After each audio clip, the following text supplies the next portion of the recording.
Thank you very much, Louise, and it is really good to be back at the New York Historical Society. I think I've been on this stage so often that I'm surprised people still come out and hear me, but perhaps by doing Einstein, it was a way to bring in a new audience as well.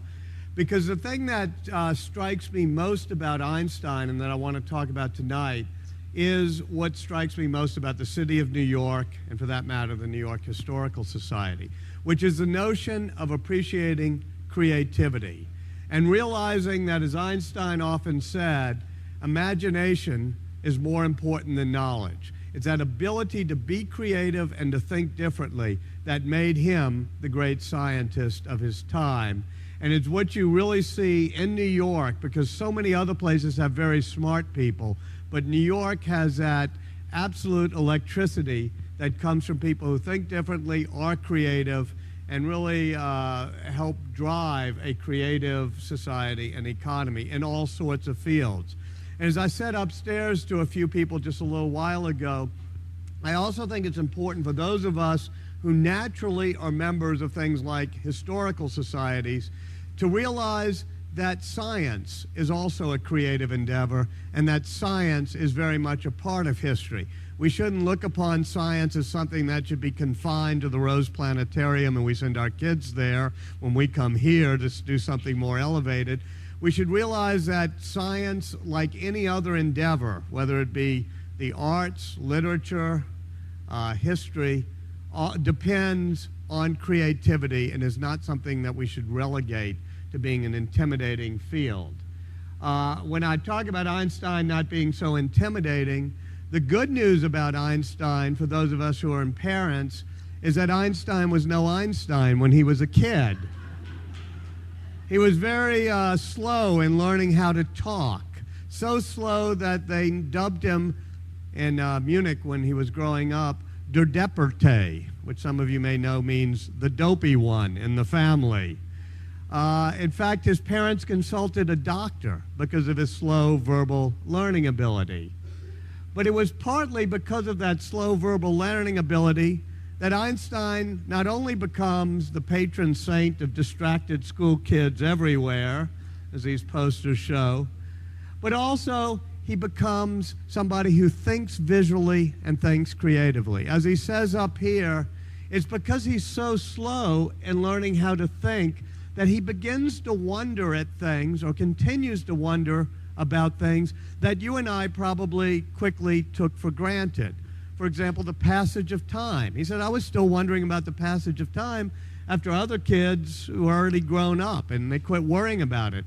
But to me, it was still a mystery how time passes. Likewise, when he's a kid, his father gives him a compass.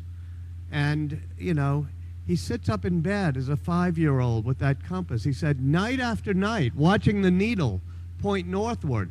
And he said it sent chills through his spine as he kept seeing that twitching needle and knowing that there must be unseen forces in the universe causing it to happen.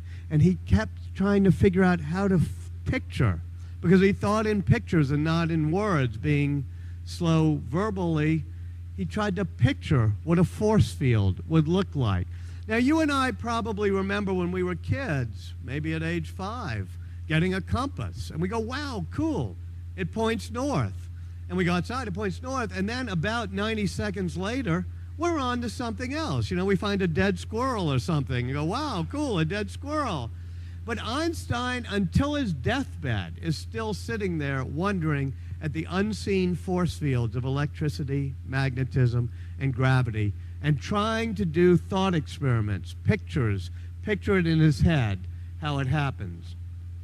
He also is particularly interested in visualizing things. He visualizes and thinks in pictures because he's slow as a verbal learner, and it's that visualization that causes him to think in what he called thought experiments. It's what you and I call daydreaming when we're not Einstein, but he gets to call them thought experiments. And what they are is every single major breakthrough he makes is not because of some heavy science or crunching of numbers or formulas or equations. It's because he had a visual thought experiment that helped him see things differently than others had before him. And that way of seeing things differently comes also, as the quotes here show, from his rebelliousness. He's always questioning authority. Causes him to get kicked out of school by one headmaster when he's a kid, another to sort of amuse us by writing a report from his school saying this Einstein will never amount to much. And it's because he felt that the foolish faith in authority was always the worst enemy of truth, he's questioning every premise as he looks at things, as he does these thought experiments like, how do we know how time passes? How do we know how different things work? One of the things that's not true, however, about his childhood, unfortunately, because I kind of hoped it would be true, is the great tale that Einstein flunked math as a child.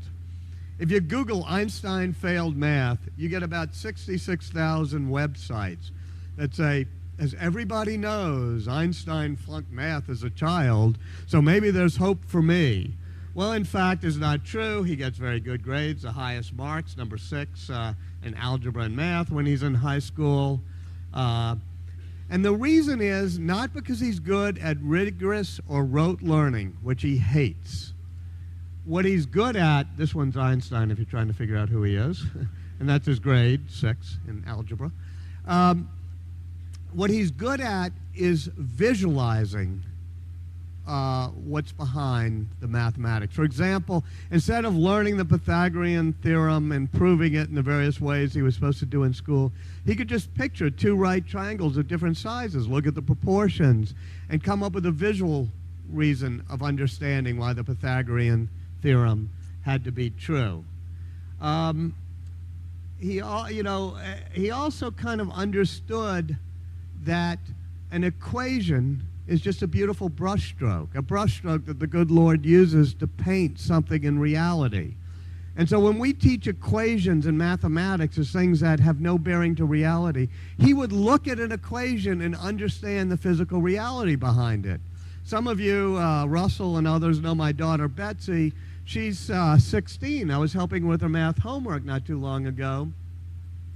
And she got an equation wrong that she had done on her math homework. And I said, Betsy, just look at the equation. It's got to slope upward like that and curve upward real fast.